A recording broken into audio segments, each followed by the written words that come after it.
Il Modica torna a correre con un poker che non lascia spazio a dubbi. La rincorsa al Milazzo continuerà ancora. I rossoblù non hanno proprio voglia di mollare.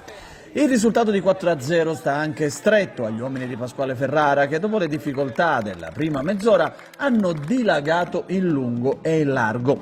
Tantissime novità dal primo minuto nei padroni di casa che rinunciano forzatamente agli infortunati Mollica, Palmisano e Vegas. Esordio dal primo minuto per il bosniaco Anzic, schierato nel tridente con Montanaro e Idoiaga. Solo panchina per Arken, alle prese a sua volta con qualche problema di affaticamento muscolare. Il mister bianco ben messo da Coriolano controlla senza troppi problemi il primo terzo di partita. Al 27esimo ci prova Cacciola su punizione da distanza notevole, Biondi con la punta delle dita ci arriva e manda in angolo. Al 36esimo le proteste dei modicani per un tiro di Anzic, ribattuto forse con un braccio da un difensore etneo.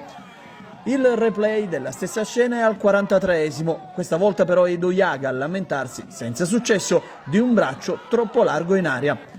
Quasi sulla sirena di fine primo tempo arriva l'episodio che indirizza la partita. Tiro cross di un ottimo Cacciola ci mette lo zampino Anzic e sblocca il risultato. Primo gol in maglia rossoblù per l'ex attaccante del Sarajevo.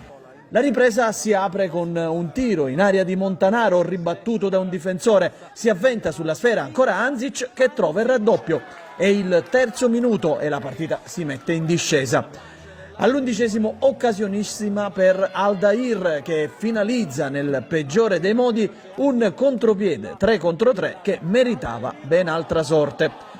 Il rigore reclamato nel primo tempo arriva al 26esimo. Orofino mette giù Idoiaga. Netto il penalty che lo stesso argentino trasforma in maniera impeccabile. 3-0 e ottava rete in campionato per Lucas Idoiaga. Reti che potrebbero diventare anche 9 se 5 minuti dopo non cedesse a Montanaro un altro calcio di rigore concesso per fallo su Condilà. Perfetta anche la trasformazione del giovanissimo attaccante catanese, giunto a quota 3 da quando è arrivato a dicembre.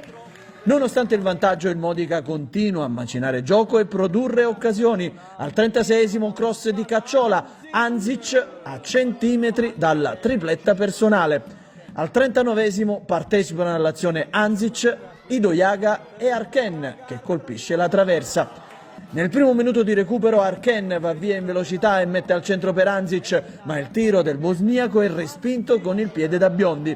Dal successivo corner palo di Condilà, ancora il francese che riprende la sfera, crossa per Arken che colpisce la sua seconda traversa di giornata. La partita finisce qua e il pubblico applaude convinto l'11 rossoblù.